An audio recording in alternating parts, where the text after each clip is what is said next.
В 100-метровой зоне на Ялтинском побережье не прекращается строительство. Крымский блогер Сергей Псарев снял видеоролик о нынешней ситуации там.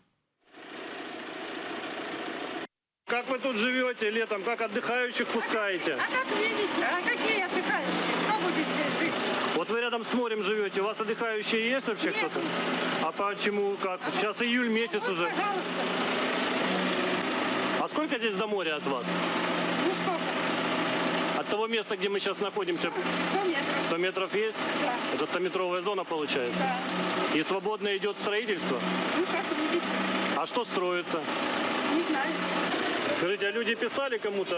Ой, мы уже 25 обращений. А кому именно писали? Да все, мы даже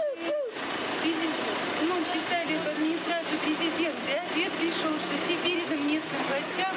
Они все знают. Приезжают, смотрят, и помощники Аксенова, Шеремет был здесь. Кого здесь только не было. И что Шеремет сказал?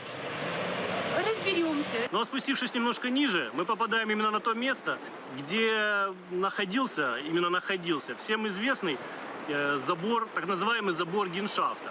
На данный момент, как мы видим, забора нет на том месте, где его неоднократно пилили, валили и с ним боролись. Но забор появился в другом месте, буквально 20 метрами выше. Может вам помочь? Ничего. Нравимся. Везде бардак, только если вот таких будет активистов побольше, может что-то изменится. Это